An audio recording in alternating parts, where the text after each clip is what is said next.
The Tale of Despereaux, Book the Second, Chiaroscuro, Chapter 21, The Queen's Last Words. The Queen loved soup. She loved soup more than anything in the world except for the Princess P and the King, and because the Queen loved it, soup was served in the castle for every banquet, every lunch, and every dinner. And what soup it was!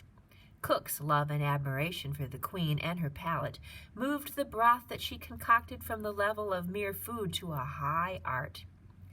On this particular day, for this particular banquet, Cook had outdone herself. The soup was a masterwork, a delicate mingling of chicken, watercress, and garlic. Roscuro, as he surfaced from the bottom of the Queen's capacious bowl, could not help taking a few appreciative sips. "Lovely," he said, distracted for a moment from the misery of his existence. "Delightful." "See!" shouted the Pea. "See!" She stood. She pointed her finger right at Roscuro. "It is a rat! I told you that it was a rat.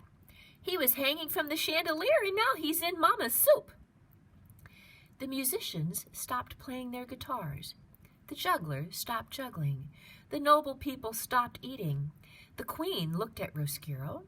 Roscuro looked at the Queen. Reader, in the spirit of honesty, I must utter a difficult and unsavory truth. Rats are not beautiful creatures. They are not even cute. They are really rather nasty beasts, particularly if one happens to appear in your bowl of soup with pieces of watercress clinging to its whiskers. There was a long moment of silence, and then Roscuro said to the Queen, "I beg your pardon."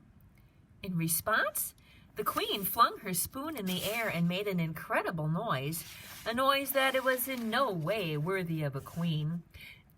A noise somewhere between the neigh of a horse and the squeal of a pig, a noise that sounded something like this.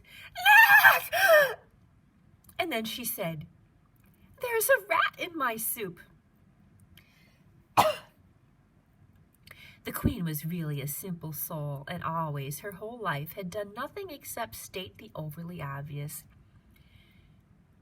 She died as she lived. "There is a rat in my soup," were the last words she uttered. She clutched her chest and fell over backward. Her royal chair hit the floor with a thump, and the banquet hall exploded. Spoons were dropped. Chairs were flung back. "Save her!" thundered the King. "You must save her!" All the King's men ran to try and rescue the Queen. Roscuro climbed out of the bowl of soup. He felt that under the circumstances it would be best if he left.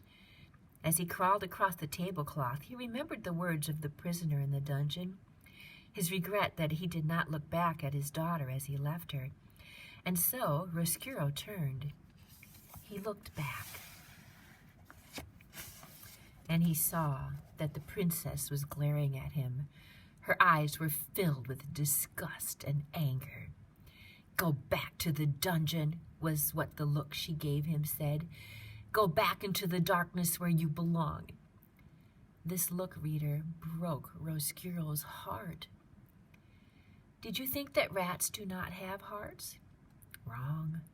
All living things have a heart, and the heart of any living thing can be broken.